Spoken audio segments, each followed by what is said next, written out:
Bab 1. Awal kehidupan dalam perbudakan di tengah teriknya mentari dan gurun yang tak mengenal belas kasihan. Lahirlah seorang anak dari bangsa Habasyah yang kelak akan menggetarkan dunia dengan keimanannya. Ia bukan putra bangsawan, bukan pula keturunan penguasa. Ia lahir dalam kondisi yang oleh masyarakat Arab saat itu dianggap hina, sebagai anak seorang budak. Nama anak itu adalah Bilal bin Rabah. Ibunya, Hamamah, adalah seorang budak wanita asal Habasyah, dan ayahnya juga berasal dari Afrika. Sejak lahir, Bilal tidak mengenal arti kebebasan. Ia tidak tumbuh dengan mainan atau canda tawa anak-anak lainnya. Sejak kecil, ia telah akrab dengan cambuk, perintah, dan ketakutan.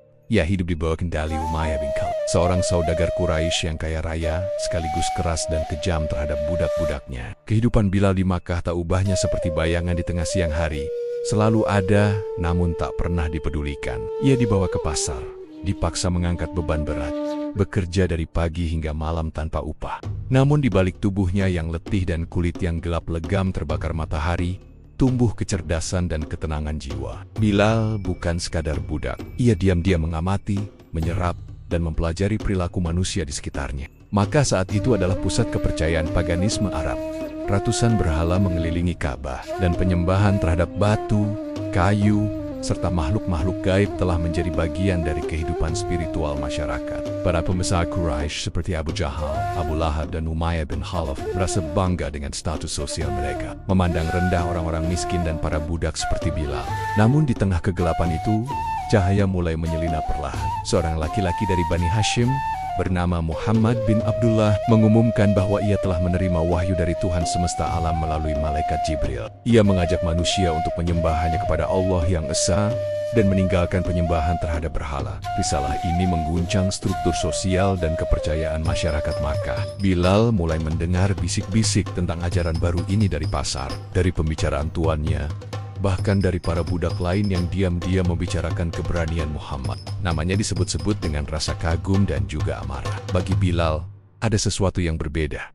Ini bukan sekadar agama baru. Ini adalah seruan pembebasan. Seruan bahwa semua manusia sama di hadapan Tuhan, tak peduli status sosial, warna kulit, atau keturunan. Pada suatu malam yang sunyi, Bilal memutuskan untuk mencari tahu lebih dalam. Ia diam-diam mendekati rumah Al-Arqam, tempat para pengikut Nabi Muhammad berkumpul. Di sana ia bertemu Abu Bakar As-Siddiq, sahabat dekat Nabi yang menjelaskan makna Islam dengan kelembutan dan hikmah. Abu Bakar menyampaikan bahwa tidak ada Tuhan selain Allah dan Muhammad adalah utusannya. Bahwa Allah tidak menilai manusia dari hartanya, melainkan dari ketakwaannya. Kata-kata itu menusuk hati Bilal lebih dalam dari cambuk yang pernah mengenai punggungnya. Air mata menetes dari sudut matanya.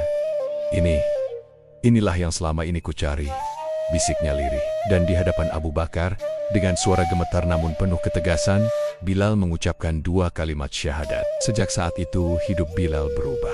Ia tidak lagi berjalan dengan kepala tertunduk. Ia mulai mengenal arti kebebasan. Meski secara hukum ia masih budak, hatinya telah merdeka. Ruhnya telah terbang menuju cahaya tauhid. Namun kebebasan hati itu segera diuji. Kabel masuk Islamnya Bilal sampai ke telinga Umayyah bin Khalaf. Amarah meledak dalam dada sang tuan. Baginya, pengkhianatan terhadap berhala adalah pengkhianatan terhadap seluruh struktur sosial Quraisy. Ia memerintahkan agar Bilal disiksa, bukan untuk sekadar menyakitinya, tapi untuk memaksanya murtad dari Islam. Bilal diikat dan diseret di jalanan Makkah. Tubuhnya dilempar ke padang pasir yang membakar. Di atas dadanya diletakkan batu besar hingga napasnya nyaris terhenti. Tapi dari bibir yang pecah dan kering itu, hanya keluar satu kata, Ahad.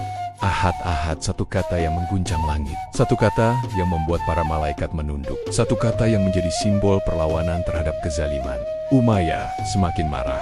Ia mengganti cara siksaan, memaksa budak-budaknya menginjak tubuh Bilal, menyiksanya siang dan malam. Tapi Bilal tak bergeming. Keimanan yang telah bersarang di hatinya tak bisa digoyahkan oleh kekerasan. Ia telah melihat kebenaran, dan ia lebih memilih mati dalam keimanan daripada hidup dalam kekafiran. Berita tentang siksaan terhadap Bilal sampai ke Rasulullah dan para sahabat. Mereka menangis melihat keteguhan Bilal.